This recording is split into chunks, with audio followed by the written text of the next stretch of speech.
섬김이라는 이 단어가 세상에서 쓰이는 것과 또 교회 안에서 쓰이는 그 의미가 좀 다른 것 같아요. 세상에서 섬김이다 이렇게 말하는 것은 낮은 사람이 높은 사람을 섬긴다, 종이 주인을 섬긴다, 그런 의미가 많이 있습니다. 근데 교회 안에서 사용되는 섬김이라는 그런 단어들을 가만히 보면 오히려 높은 사람이 낮은 사람을 섬기는 것, 강한 자가 약한 자를 돌보는 것, 그런 의미로 섬김이라는 단어를 사용하고 있습니다. 그러면 왜 세상에서 사용하는 이 섬김이라는 용어와 성경에서 사용하는 섬김이라는 용어가 왜 이렇게 차이가 날까? 그것은 예수님께서 성경을 통해서 섬김의 본을 우리에게 보여주셨고 가르쳐 주셨기 때문에 그렇습니다. 예수님께서는 자신이 이 땅에 오신 목적이 무엇인가 성경을 통해서 분명하게 기록하고 있습니다. 마가복음 10장 45절 말씀에 보면 인자가 온 것은 섬김을 받으려 함이 아니라 도리어 섬기려 하고 자기 목숨을 많은 사람의 대속물로 주려 함이니라.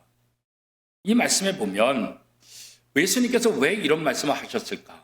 이 앞에 말씀을 보게 되면 어떤 일이 일어났냐면 예수님께서 십자가에 달리기 위해서 예루살렘으로 올라가시는 거예요. 제자들과 함께 올라가시는데 제자들이 그 중에서 세베대 아들 야고보와 요한이 한 사람은 예수님 우편에 한 사람은 예수님의 좌편에 우리가 좀 자리를 차지했으면 좋겠다 이렇게 예수님에게 간청하는 모습을 다른 제자들이 봐요. 다른 제자들이 이 세베대 아들 야고보와 요한의 모습을 보면서 어떻게 했어요? 기분 나쁜 거죠. 기분 나쁜 정도가 아니라 분노를 했다고 그렇게 성경은 기록하고 있어요. 이때 예수님께서 말씀하시기를 섬김을 받으려 하지 말고 오히려 남을 섬기라 말씀하신 그러면서 이 마가복음 10장 45절을 말씀하신 거예요. 예수님께서 오신 목적은 섬김을 받기 위해서가 아니라 내가 섬기기 위해서 왔다 그렇게 말씀하는 거죠.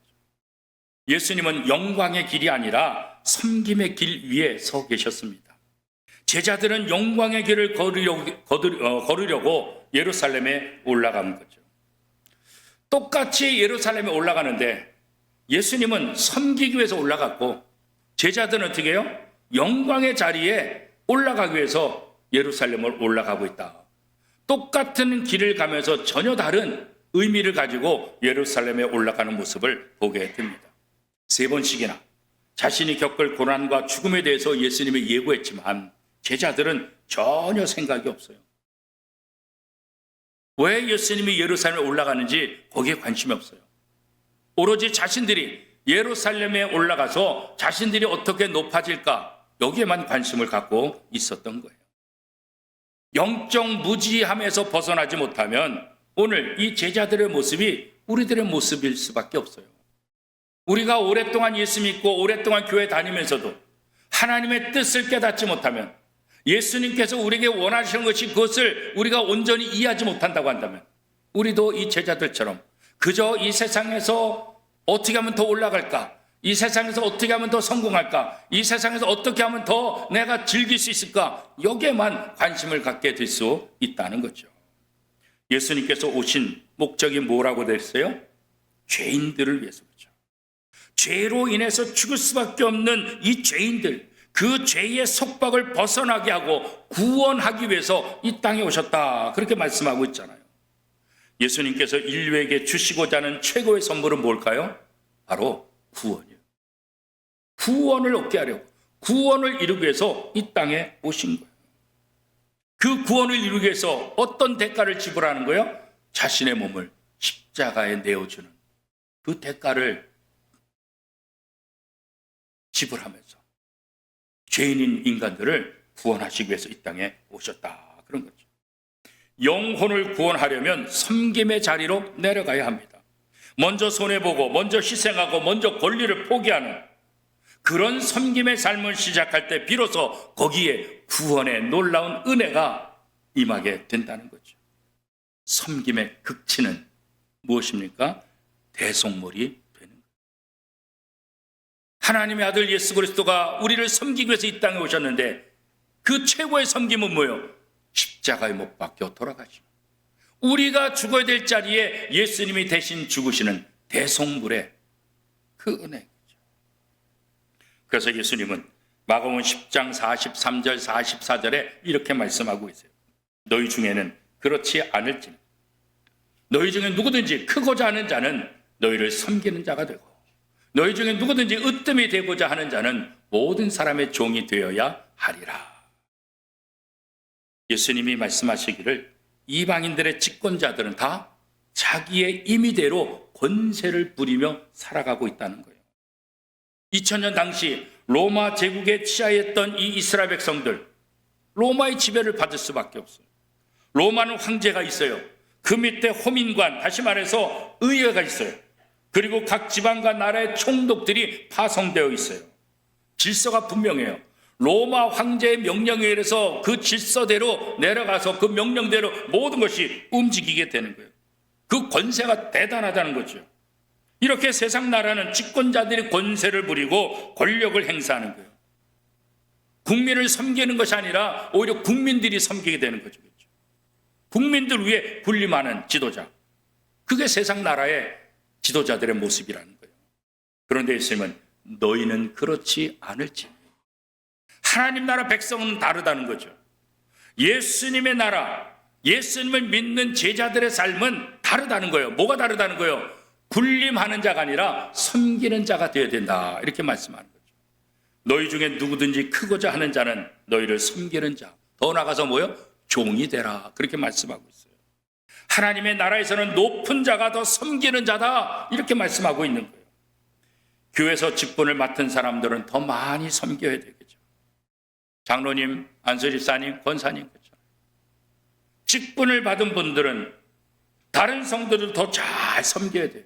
더 많이 섬겨야 돼요. 더 많이 봉사해야 돼요. 군림하고 권세를 부리는 것, 이게 교회 공동체가 아니에요. 다른 성도들 위해서 희생하고 헌신하고 봉사하고 헌금도 더 많이 해야 되고, 그렇죠. 남들이 수고하면 따라가서 때때로 밥도 사주고 커피값도 내주고, 그렇잖아요. 각 교회 필요한 거, 교회 학교 필요하면 후원도 하고, 그렇잖아요. 그것이 꼭 물질만이 아니라 기도로, 몸으로, 마음으로 모든 상황을 통해서 더 섬기는 자의 자리에 서 있어야 되는 것. 그게 바로 교회 직분자의 본래 모습이라는 거예요. 세상은 섬김받는 사람이 큰 자라고 우리를 유혹합니다. 은밀하게 일하고 보이지 않게 일하면 넌 바보 된다, 아무 소용없다, 그렇게 말하는 경우가 얼마나 많이 있습니까? 다른 사람에게 지배당하는 것보다 지배하는 것, 이게 훨씬 더 자유롭고 이게 훨씬 더 좋은 삶이다, 성공된 삶이다, 그렇게 부추기까지 하고 있지 않습니까? 그러나 예수님께서는 역설적으로 섬기는 자가 섬김을 받는 사람보다 훨씬 큰 자다, 이렇게 말씀하고 있죠.